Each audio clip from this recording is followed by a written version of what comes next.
been a long time since we've been in 2 Samuel on a Wednesday night. It's at least a month. So first thing we need to do, let's kind of remind ourselves where we are.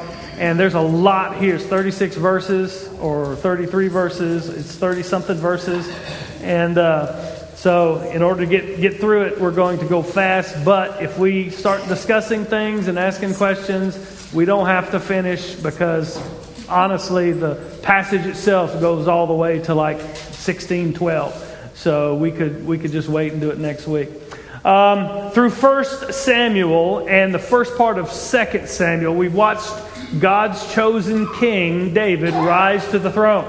And we've seen God's hand just continually blessed and protected and been with him. David was righteous and he was faithful. He was the opposite of King Saul. And David is the one, if you're a reader of 2 Samuel, 1 and 2 Samuel for the first time, you're looking at this and going, okay, David is the one who is finally worthy to be God's king, God's chosen king, and worthy of God's kingdom. But after David received the crown and the promised blessings of his victories and his rule and set up his government, if you want to say it that way, as he installed all of these officers, the great David, we saw him, he sinned by taking another man's wife and spent considerable energy trying to cover that up, including having her husband murdered.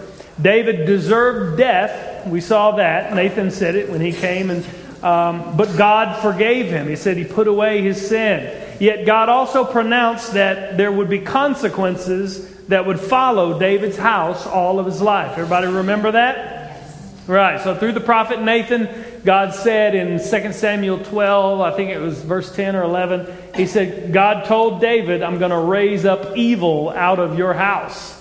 And boy, did evil rise from his house. Amnon, his firstborn, raped his half-sister Tamar, and Absalom, Tamar's full brother, plotted for 2 years and then executed Amnon. And so then Absalom runs off into exile. Remember that? And through all of these things, David is just passive. He didn't discipline Amnon, didn't bring justice, didn't comfort Tamar, not that we're told anyway. And when Absalom kills Amnon and runs off, David is angry, but he does nothing.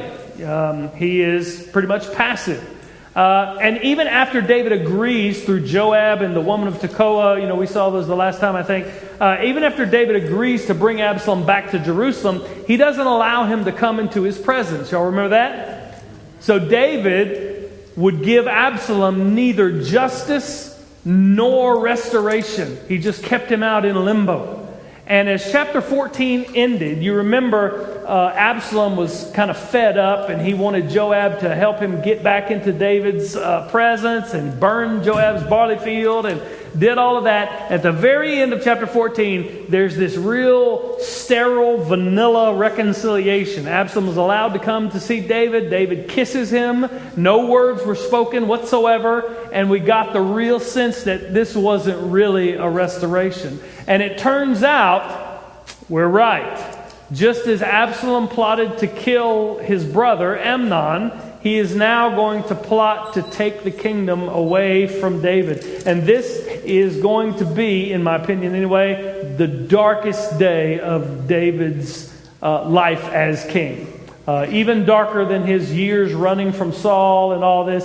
It is real. You see him weeping multiple times in this chapter. Chapter 15 is broken down into really two main sections. Verses 1 through 12 talk about the conspiracy and the rebellion of Absalom and how he kind of politically maneuvers to kind of overthrow David. And then in verses 13 through 36 is going to show us David once again going into exile. It's a very somber and solemn and heartbreaking scene. But what I want you to see and what I want you to hold on to is kind of the main point, I think, in this chapter, is that even on this dark day for David, when his own son is rising up against him, and there's all of this weeping and all of this lamentation as they're leaving the city, David's leaving the city, going into exile, David is still going to hold up onto his faith.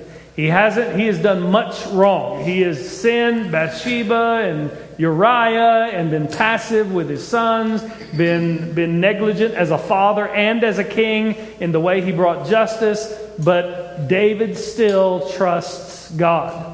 And so that's what we're going to see even on this darkest day. He is still going to show us his faith. So what we're going to do to make things go a little quicker is we're going to read verses 1 through 12, which is the first section. And then we're going to back up and study it as we go. If you have questions, raise your hand. We'll talk about them. And then we're going to take the rest of the chapter just as we come to it, verse by verse. Okay? Okay, everybody good? That sound like a good plan? Yes. All right, well, let's do that.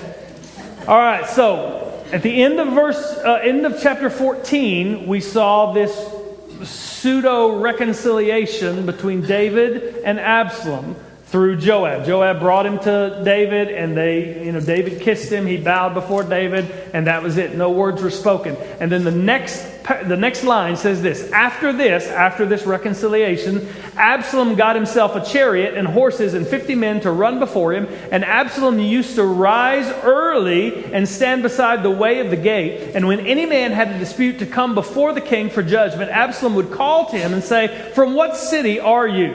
And when he said, "Your servant is of such and such a tribe in Israel," Absalom would say to him, "See, your claims are good and right." Remember, they came for a dispute. "But there is no man designated by the king to hear you." Then Absalom would say, "Oh, that I were judge in the land of Israel." And he did it just like that. And then every man with a dispute or cause might come to me, and I would give them justice. And whenever a man came near to pay homage to him, he would put out his hand and take hold of him and kiss him. Thus Absalom did to all of Israel who came to the king for judgment. So Absalom stole the hearts of the men of Israel.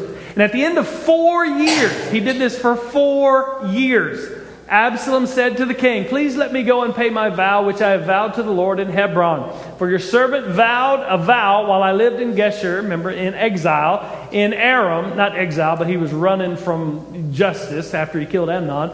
He's saying, "If the Lord will indeed bring me back to Jerusalem, then I will offer worship to the Lord." The king said to him, "Go in peace." So he arose and went to Hebron. But Absalom sent secret messengers through all the tribes of Israel, saying, "As soon as you hear the sound of the trumpet, then say, 'Absalom is king at Hebron.'" With Absalom went 200 men from Jerusalem who were invited guests, and they went in their innocence and knew nothing. And while Absalom was offering the sacrifices, he sent for Ahithophel the Gilonite, David's counselor, from his city in Gilo. And the conspiracy grew strong, and the people with Absalom kept increasing. Okay, we're going to stop there because that's really the thrust of the conspiracy and the rebellion. And then we're going to see how David responds in the rest of the verses. So first, what I want to show you, what you're going to see here in Absalom's actions, when you look at it, it's these political tactics that Absalom uses. And when you see exactly what he does to kind of foment this rebellion against David, you really get a blueprint for the same tactics that politicians use today. It looks exactly like what happens today with modern politics. And so, first, what Absalom does is he presents himself. Remember, the last chapter told us Absalom was beautiful in Israel. Everybody thought, man, this is a good-looking guy, and he has just long, flowing hair and all that mess. And so, he looks the part, but now he's going to present himself as a kingly figure. In verse 1, he says, after David and him pseudo-reconciled, he got himself a chariot and horses and 50 men to run before him. So after reconciled, he starts showing himself in the city with pomp and circumstance. The only reason for Absalom to ride around in Jerusalem in a chariot with a platoon of men is to make himself look important. Make himself look regal. Make himself look like a king. To give the people the impression that he is king material. I mean, it must have been a grand spectacle to see him riding through the streets of Jerusalem like this. As far as we know, this is the first time that a chariot was seen riding around in Jerusalem. David and Israel aren't said to have ever used chariots anywhere, and neither did Saul. That's usually the description of Israel's enemies.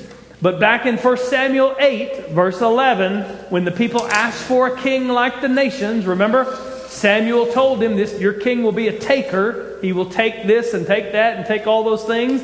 And he said he would be a king that would have chariots and horsemen to run before his chariots. That's what he said in 8:11. So already, just in the very first verse, we're kind of alerted as readers of 1 and 2 Samuel, something's not right here.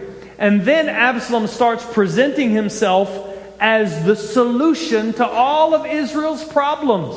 A ruler who truly cares for them. In verse 2 and 3, don't worry, we're going to get to a place where I'm going to start asking questions and get some discussion, but we're trying to get headway right here.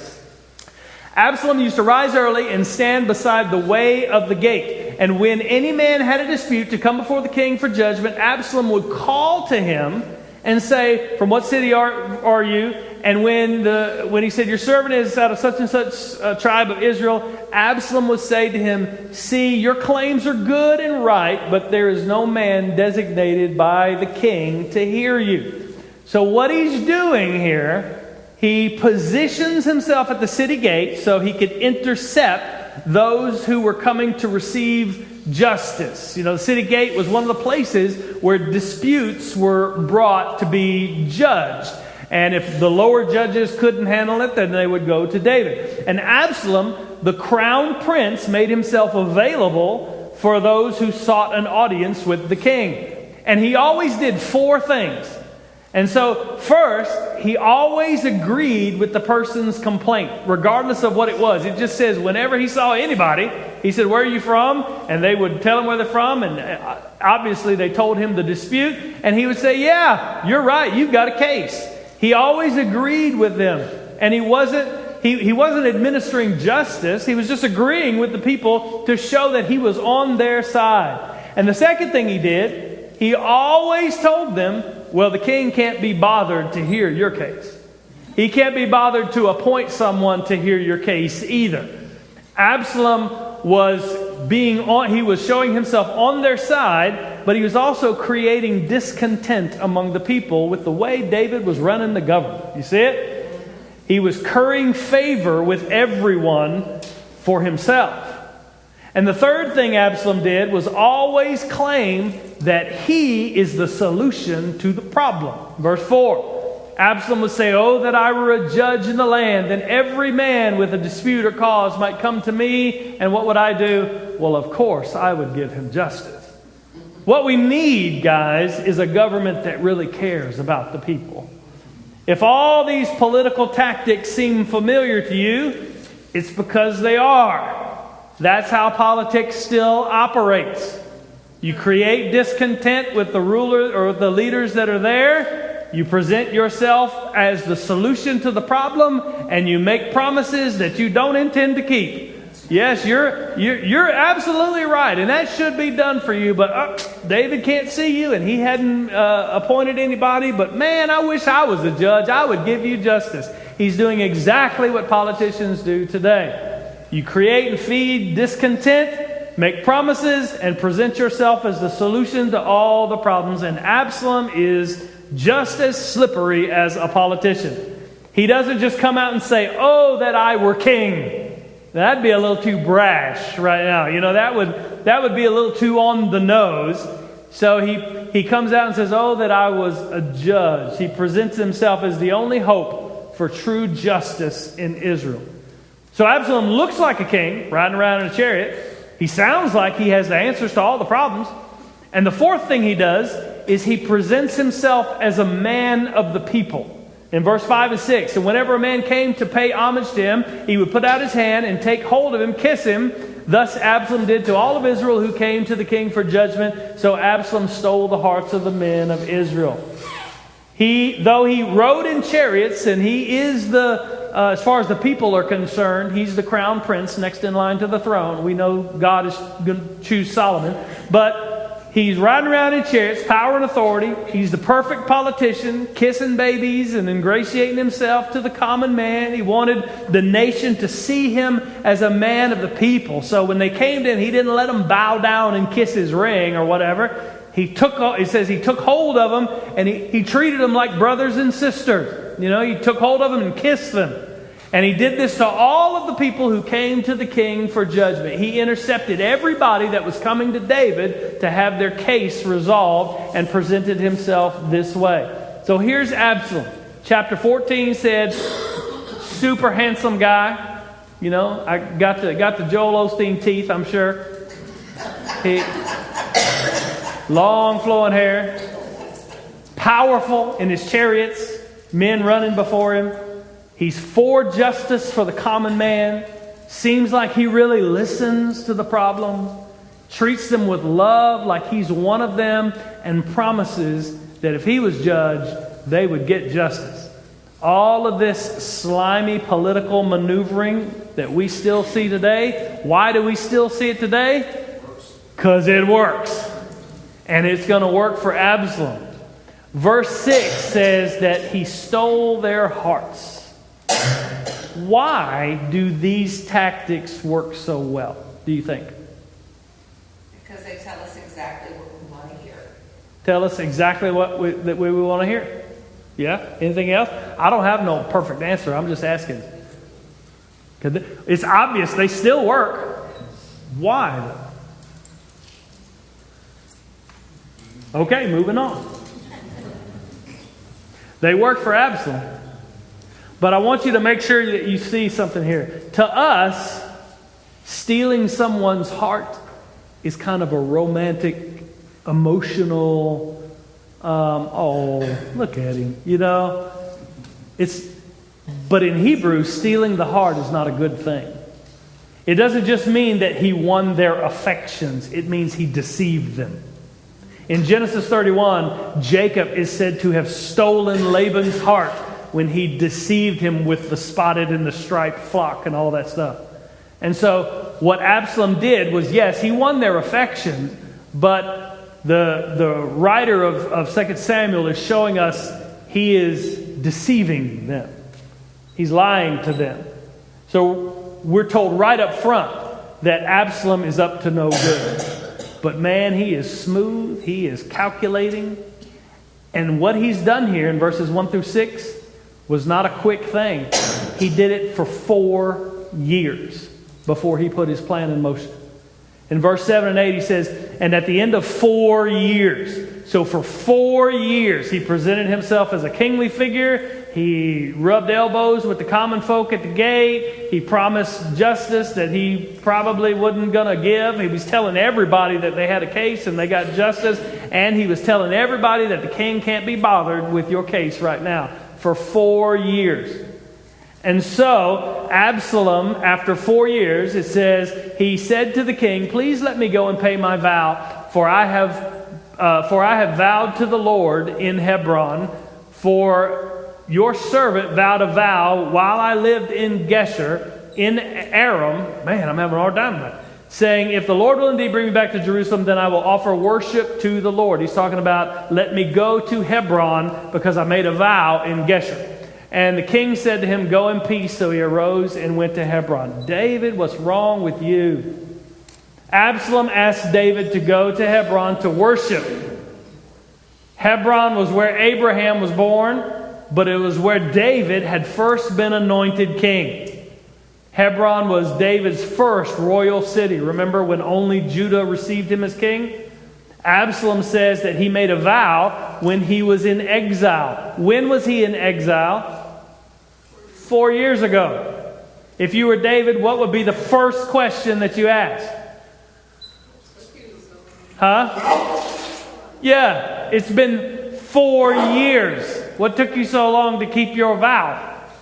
Why have you waited 4 years to go pay a vow that you made to God to bring you back to Jerusalem?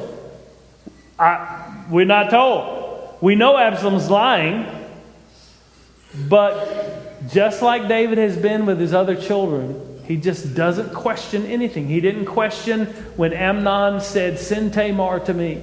He didn't question when Absalom said, we're going to go have a sheep shearing feast. It's going to be great. Let Amnon come.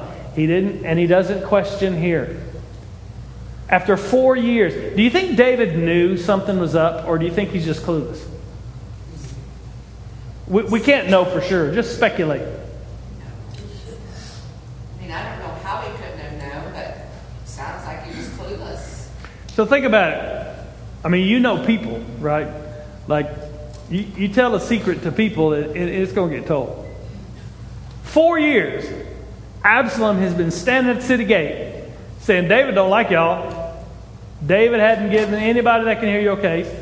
4 years, Absalom's been riding around Jerusalem in a chariot with 50 guys going before him. 4 years he's been saying, oh, I wish I was a judge. I'd give you justice.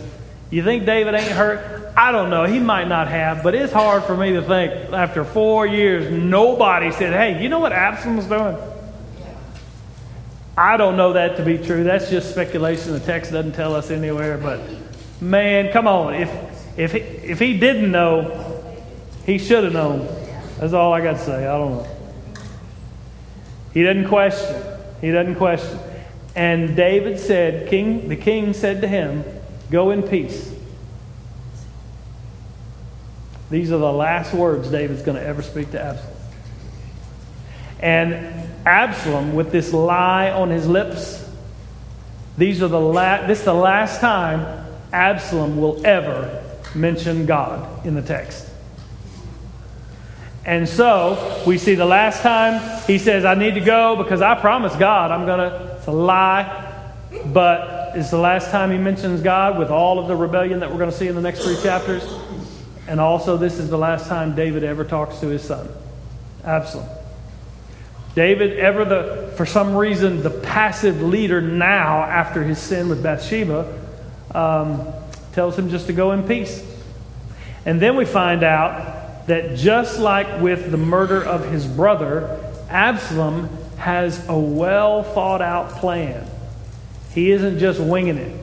He says, but Absalom sent secret messengers throughout all the tribes of Israel, saying, as soon as you hear the sound of the trumpet, then say, Absalom is king at Hebron.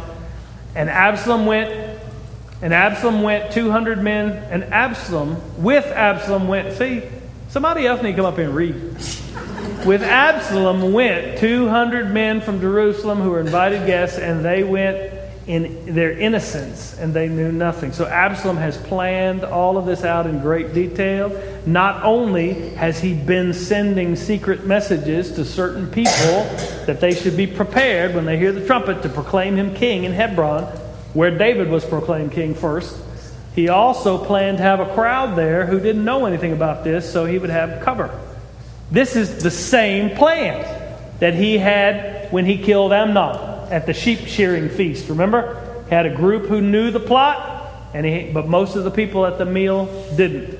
So after 4 years of laying the groundwork with all the people and preparing all of them with his kingly presence and his good demeanor and his love for them and his desire for justice and things to change, Absalom finally set his plan in motion. And he's on his way to Hebron.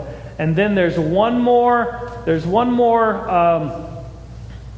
thing. I was trying to think of some anecdote, but I don't have it. Absalom recruited an ace in the hole. In chapter 12, in verse 12, he says, and while Absalom was offering the sacrifices, he sent for Ahithophel the Gileonite, David's counselor from his city in Gilo. And the conspiracy grew strong, and the people with Absalom kept increasing. Ahithophel is David's counselor, and he's part of his inner circle. It's kind of like a cabinet member of his administration, if you want to say it that way. And in the last verse of the next chapter, we're going to find out that Ahithophel is a very smart and effective counselor. In fact, it's going to say that the word of Ahithophel was like the word of God, meaning how wise of a counselor he was.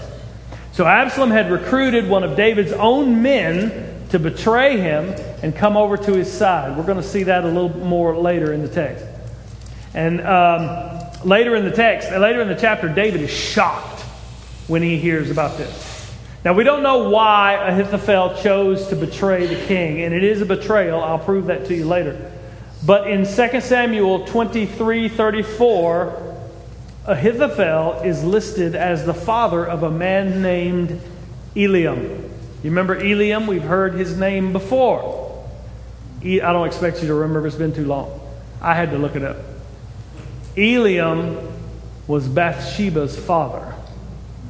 So that makes Ahithophel Bathsheba's grandfather. So I don't know. We're not told. There's nowhere in the text that said this is why but that might be a pretty good reason. Maybe that's why this trusted servant betrays the king. And in verse 12, the writer calls Absalom's actions here a conspiracy. And it's working. Any questions, comments, cries of outrage before we move on? Why is Yes. Absalom doing sacrifices? Huh? Why is Absalom doing sacrifices? Why is he doing sacrifices? Oh, well, because he went to offer pay his vow to God. I don't think he's doing them out of true devotion to God. He's doing them as a cover to... I took it like he was doing the priestly duty. They said, well, Absalom was offering sacrifices. So, was he doing it as a priest, or was he doing it as bringing his goats? I don't know. That's a great question. You always ask questions I don't know the answer to, Lyle. I have no idea.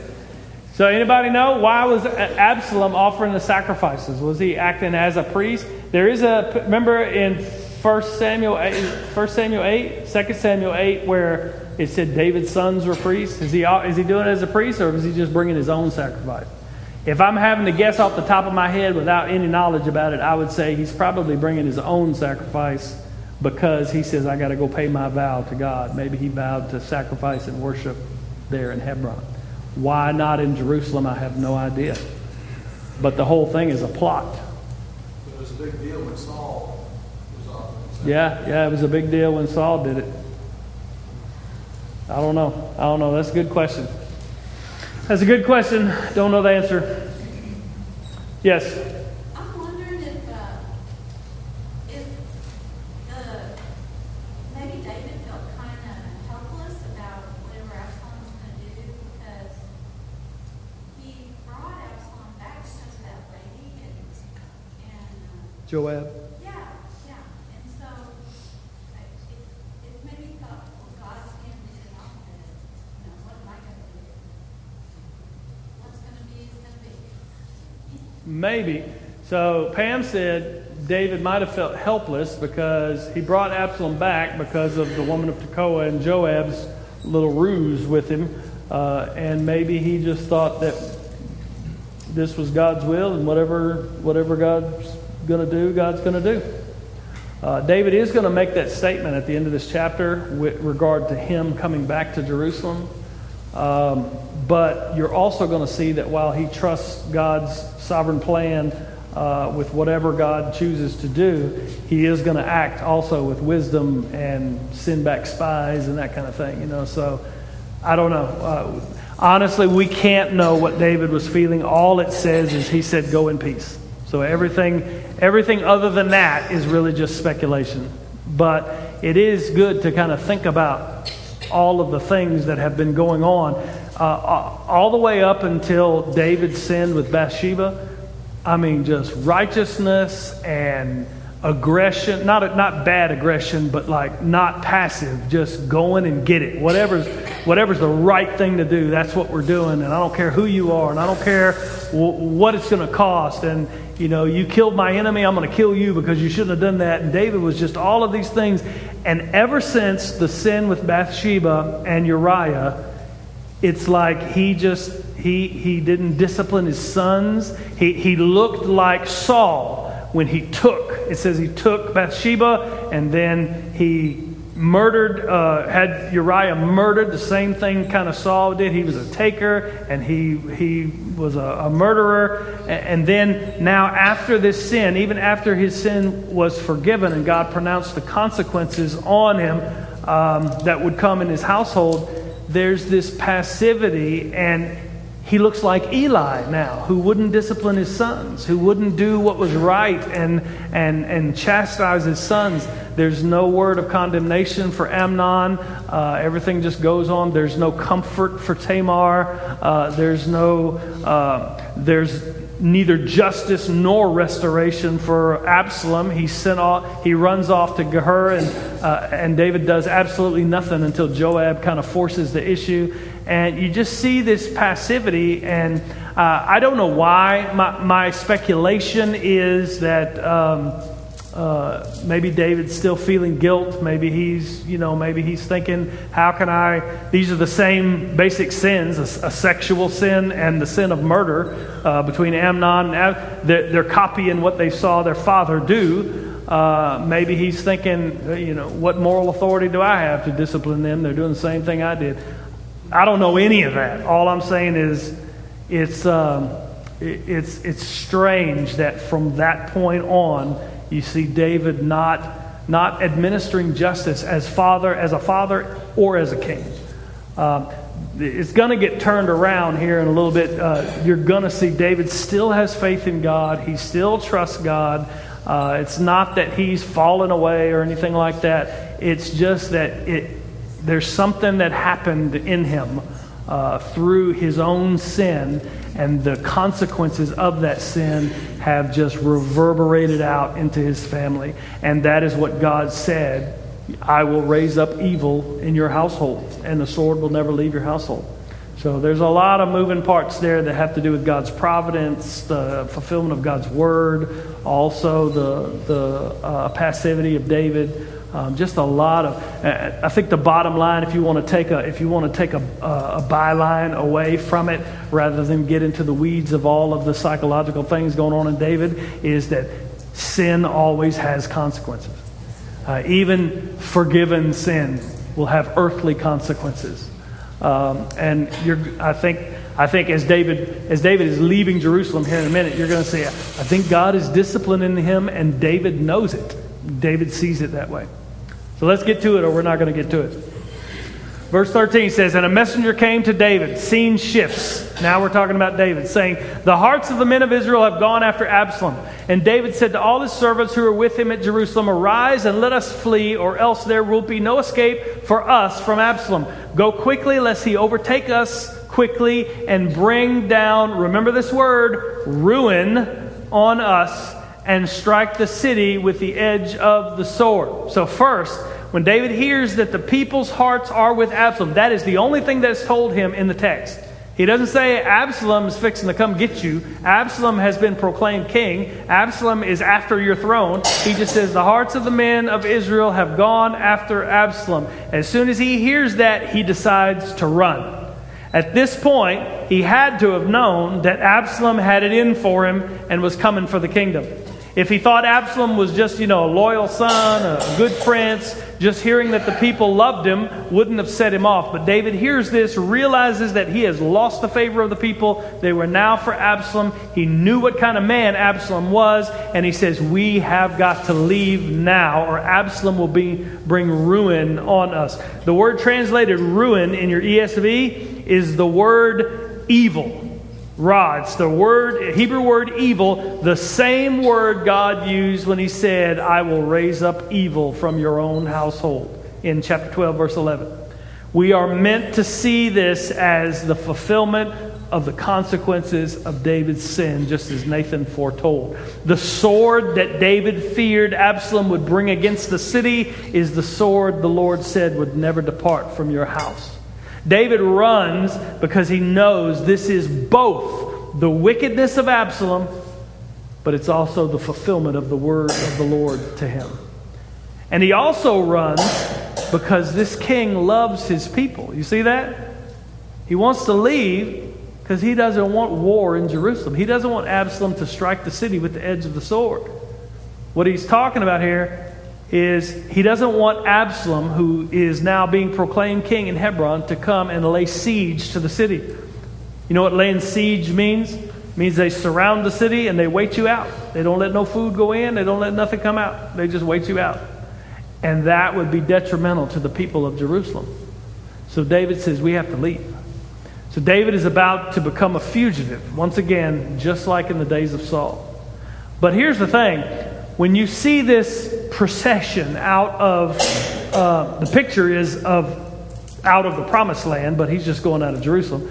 David isn't going alone. There are going to be a host of people that go with him, and there's going to be several interactions between here and about halfway through chapter 16. Remember these people, because they're going to come back, and their interactions, both good and bad, are going to be shown again. Even on David's darkest day, God gives him people with him that support him and love him.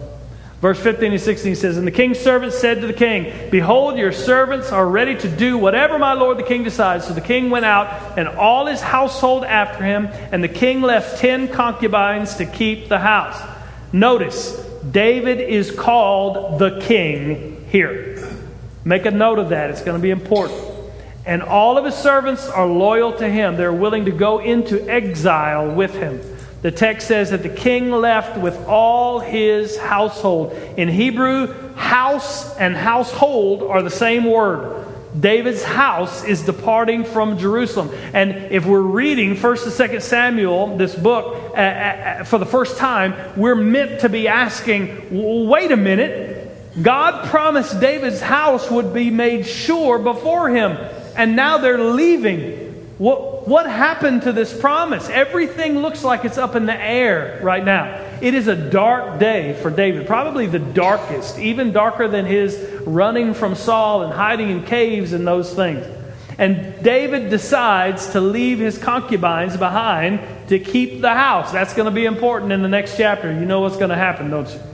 Absalom's going to go into him just like God foretold. Your neighbor's going to have your wives before all Israel. Why does David choose to leave his concubines? I know it says to keep the house, which I can only assume meant the palace or, his house, but why? Shouldn't have had no concubines in the first place, but why did he leave them? Why do you think? I have no idea what the answer is. I want to know what you think. Why? Yes? My Bible says that he is leaving town, but he is not leaving his throne. Watch over the palace. He's... Oh, so she said her Bible study note said he's leaving town, but he's not leaving the throne. I don't know.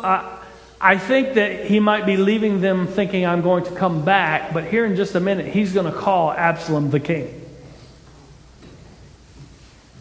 Anybody else know why? Moving on then. I don't know why either. I'm just asking y'all. Y'all supposed to be helping me out. My best answer is he's gonna talk about in a moment. He's gonna say, whether the Lord brings me back or not, it's up to him. He's gonna do what he pleases him. I'm thinking he's hoping that he's going to return, but even this decision is going to end up biting him. So they leave and they're going out of Jerusalem, and they stop at the edge of town. In verse 17, 18, it says this, "And the king went out, and all the people after him, and they halted at the last house," like on the way out of Jerusalem, right at the edge. And it says, "And all his servants passed by him, and all the Kerethites and the Pelethites and all the 600 Gittites who had followed him from Gath passed on before the king." So David stops at the last house right before they're exiting the city. And then, you can imagine he's standing there and he's watching this procession of all these people with him. And the Gittites with him are a bit of a surprise. They're the Philistines who had joined David when he left Gath in 1 Samuel 27. And David, as they're passing by, he singles out one named Ittai, and he speaks to him. In verse 19, he says, "The king said to Ittai the Gittite, 'Why do you also go with us? Go back,'" make sure you pay attention to the language, "'go back and stay with the king.'" Who's he talking about? Talking about Absalom. "For you are a foreigner and also an exile from your home. You came," meaning come to my service, "only yesterday, and shall I today make you wander about with us, since I go and know not where? Go back and take your brothers with you, and may the Lord show steadfast love," remember, "and faithfulness to you." Steadfast love, what's the word? Kesed, yeah, we talked about it many times. That's right. And so, David refers to Absalom as the king. David is acknowledging the political reality. If Absalom has been proclaimed king by the people, and their hearts are with him, all he has to do is come walk into Jerusalem, and he is the king. David wants Ittai to go back, He was already in exile from his own nation, and now following David is going to make him an exile from Jerusalem as well. And he says, you only came in my service yesterday, meaning you don't owe me any loyalty. You've been my servant for a day. You know, the Philistines, the Gittites that were with him, had been with him since early on when he was in Philistia. But this particular one, all the yous in here, you, they're all singular. He's talking to this man. He said, you only came yesterday. He said, you don't owe me any loyalty. Take your brothers with you and go back and stay with the king. David's releasing him from his service, and he prays that Yahweh would bless him. When Lord is in all capital letters, it's Yahweh. We already talked about that many times. But look what Ittai says in 21. It says, he answered the king, as the Lord lives, and as my Lord the king lives, wherever my Lord the king shall be, whether for death or for life, there also will your servant be. And David said to Ittai, go then, pass on. So Ittai the Gittite passed on with all his men, and not only them, but the kids. He brought the kids with him into exile, the little ones who were with him. Man, that's crazy. The Philistine from Gath swears an oath by Yahweh and by David, whom he calls the king. Him going to go with you, whether it means my death or not. And not only that, I'm taking all my kids with me. David had told him to go back and stay with the king, and Ittai says, I am staying with the king. Wherever my Lord the king goes, he says, that's where I'm going to go, even if it means death. Ittai and his men will be faithful to David, loyal to David.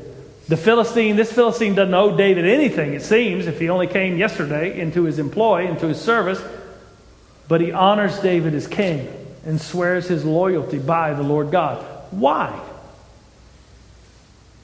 Y'all obviously don't like my questions this evening. Why would he do that? Why would he stay with David? For a day? Well, that's just a saying. You know, it's like, this is just a moment in time. Yeah. So Lyle said David's been good to him. Maybe so. Maybe so. But I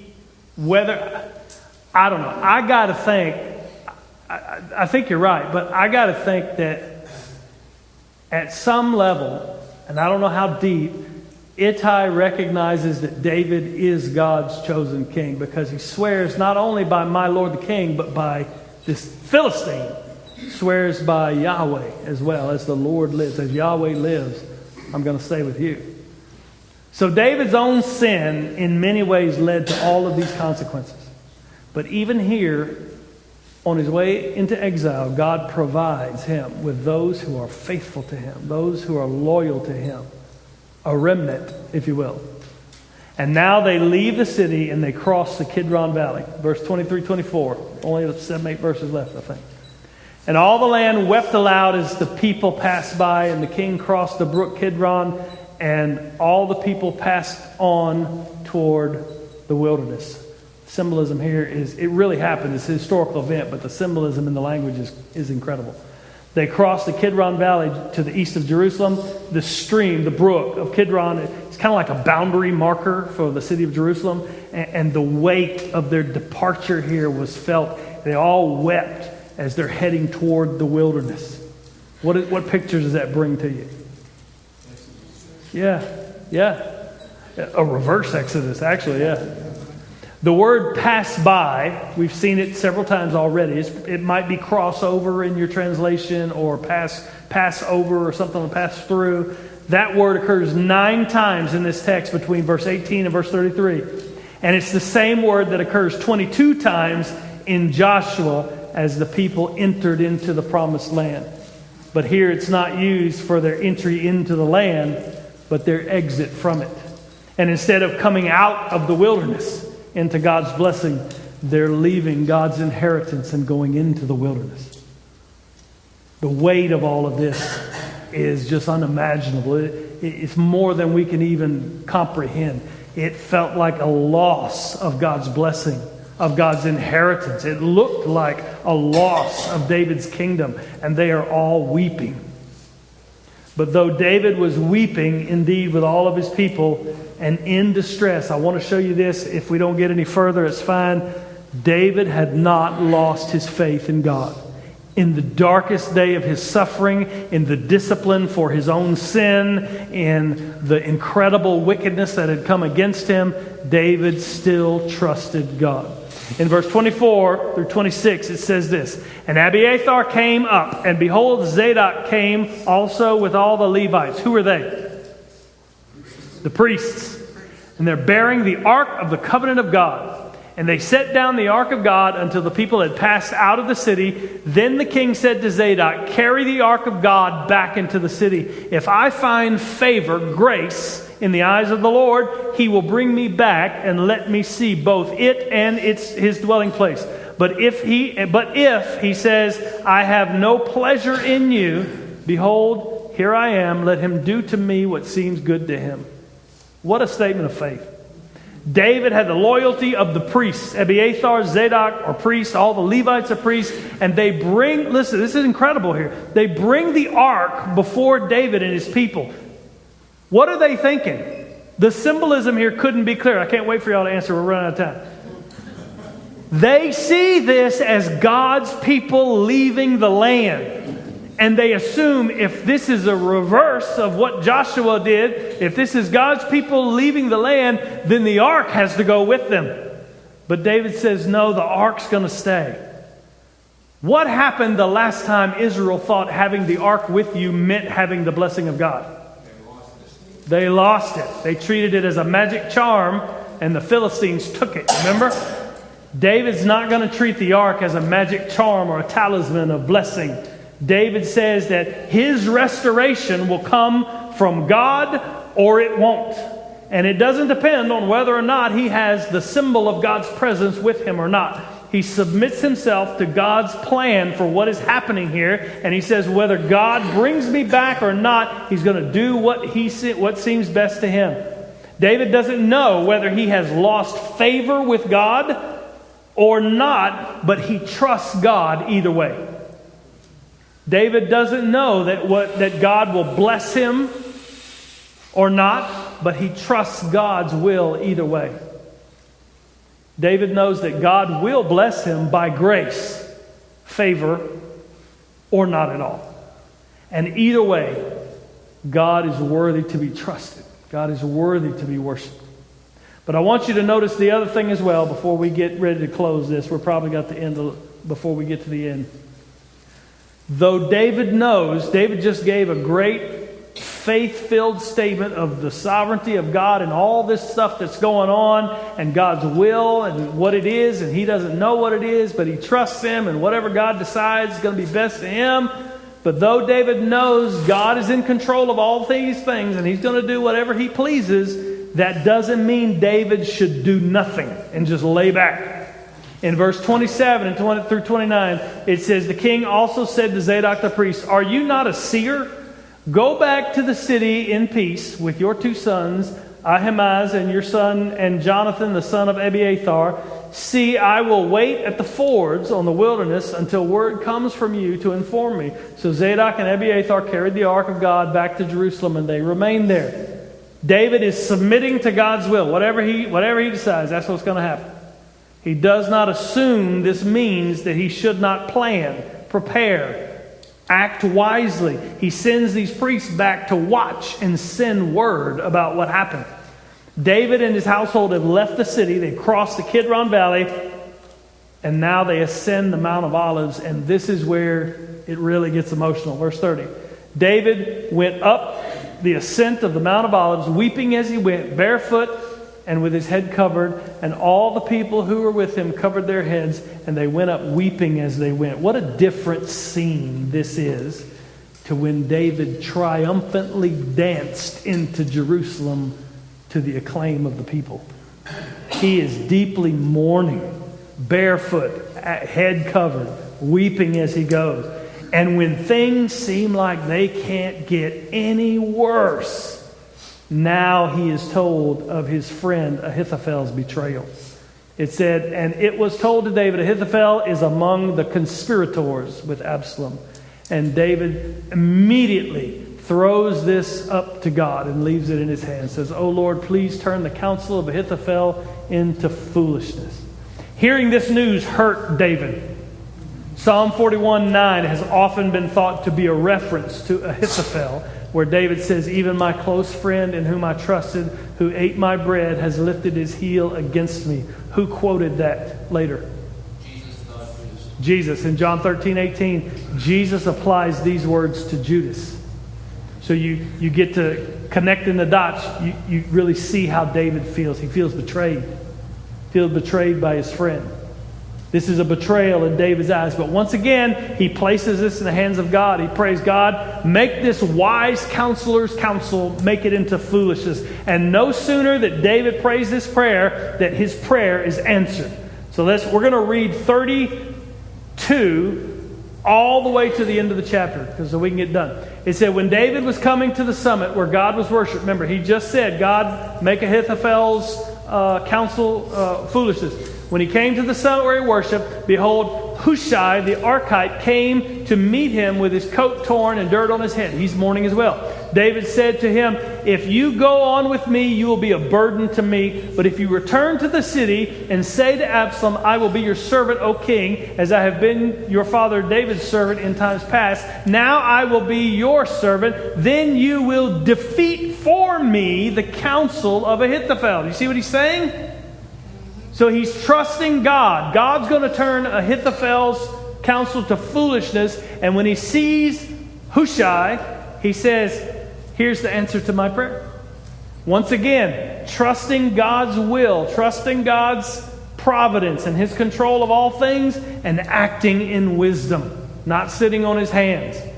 And it says this, "And are not Zadok and Abiathar the priests with you there? So whatever you hear from the king's house, tell it to Zadok and Abiathar the priests. Behold, their 2 sons are with them, this guy and Zadok's son, and Jonathan, Abiathar's son. And by them you shall send to me everything you hear." So Hushai, David's friend, came into the city just as Absalom was entering Jerusalem. And we'll pick it up next week when Hushai actually talks to Absalom.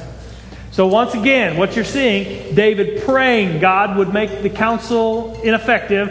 He acts with wisdom, knowing that he also must plan, prepare, do what he can to act in wisdom. David has sinned, and he sinned grievously. But we know that he is still the rightful king. He bears the promise of God.